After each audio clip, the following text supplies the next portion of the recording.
Hey, how you doing? I'm doing wonderful. Welcome to DCM. I'm Dr. Ketchens with Dr. Ketchens Missions Ministry, and I want to talk about desperation. Yeah, that's right, desperation. You know, I've been desperate a time or two in my life. I remember as a teenager, I thought about, with my girlfriends, oh, he's so cute. Oh, he's so cute. Oh, he's so cute. I couldn't have been more than 12, 13. Oh, he's so cute. Oh, he's so cute. You know, and all my friends had developed. I didn't have a big butt. I didn't have these breasts. I just was a plain little Jane with what I call, my mom used to put these doo-doo plaits on my hair because my hair was thick. And I called them doo-doo plaits. She would part it down the middle and part it down here. And I'd have these two plaits sticking out here and two plaits in the back. And I can remember being desperate to have a boyfriend, desperate to have breasts, desperate to have a butt.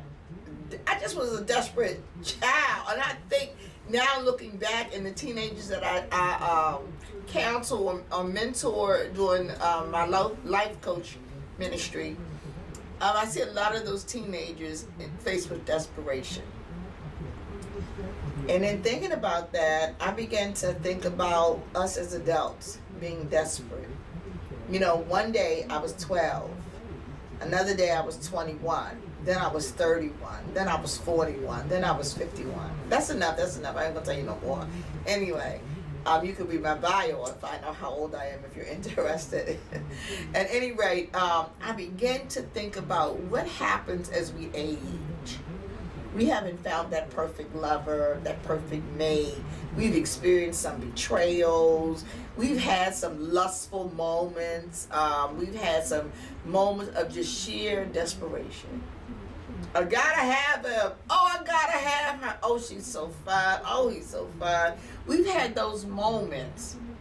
And in those moments, we made bad decisions. We made very bad decisions based on being desperate. And I know some of you say, well, I've never been desperate, but that's not true.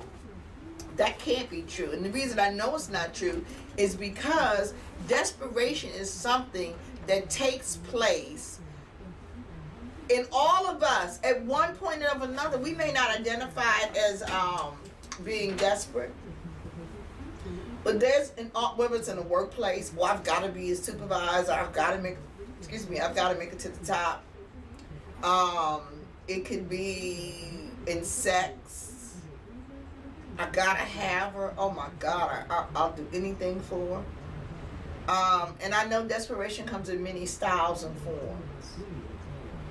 But because it's Valentine's weekend, I really, really want you to understand that desperation does not look good on you. It just doesn't. To be desperate to have a box of chocolate, to be desperate to have a quick fix, I just gotta have something. I don't want to be by myself because it's Valentine's Day. Come on now, let's be real. You were by yourself before it was Valentine's Day. So why should you go out and get in the mix with something that you will later regret most times because it's a holiday?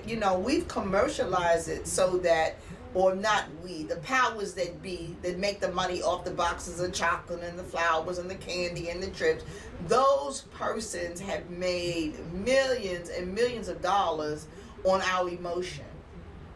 I shouldn't just wait till Valentine's Day to get candy. If I'm your lover and you my lover, I need to get something every day.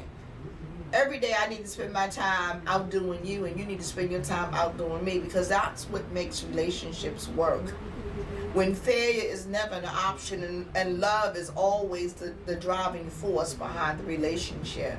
Yeah, it's Valentine's. I don't think that people need to get richer based on an emotional frenzy of someone else. And I'm not saying don't expect to give, don't want to give. I'm saying that in our desperate moments, to be able to go to work and say, oh, my honey gave me yada yada yada, and girl, man, I took care of her just right. To be able to say all that stuff and do all that stuff, that's all well and fine.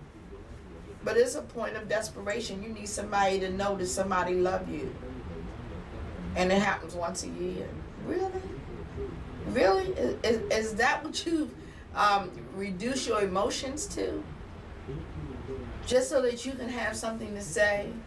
You know, half of us know that we're with people we're not even in love with. Some of us have never experienced real love.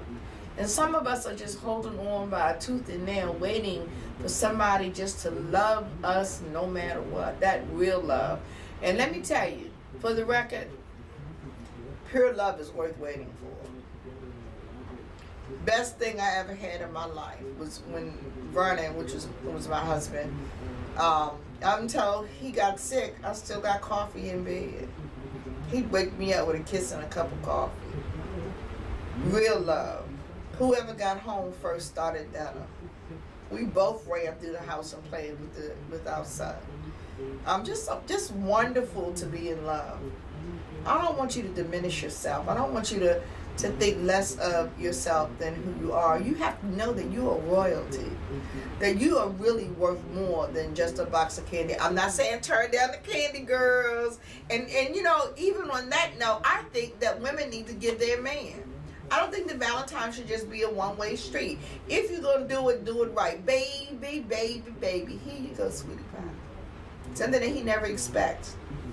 After all, you expect him to give you something. So what really needs to be known, do you expect to give him something? What expectations do you put on yourself to qualify the love that you have for your man? And man, how do you qualify the love that you have for your woman?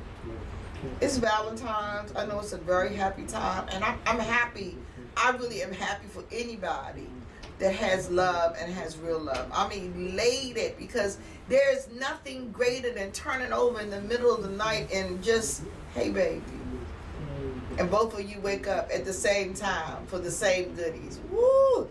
I know, you know, I guess I'm just reminiscing a little, but even in my reminiscing, I want you to be encouraged to know that you don't have to be desperate. You don't have to be desperate for nobody to love you. Love yourself first. After all, nobody will ever love you more than Jesus anyway. So anything that anybody else does is second best to God. I know, yeah, second best to God, but it doesn't stop you from wanting to be loved. Well, there's certain things that you have to do to stop yourself from being desperate. You know, and some of us are still lying. Oh, I'm not desperate. That's not my story. I would never do that. Oh, bull. Can it? Go down memory lane and think of some of the stuff, the crazy stuff that you have done, the crazy stuff that you have allowed in your life, the crap. That's right, the crap that you have put up with and that you have dished out to people. And you tell me you weren't acting in desperation. You either were desperate or you were insane. Take your pick. I like desperation myself because I'm honest. I know that there have been times I just wanted somebody in my life. I just wanted somebody, and I didn't choose the right person. Well, guess what? I'm not 12. I'm not 21. I'm not 31. I'm not 41. I'm not even 51. I'm old enough to know that life has already taught me some lessons, and I refuse to go back and repeat those lessons that I've already learned. This is Dr. Catchings wishing you a happy, happy Valentine's Day. God bless.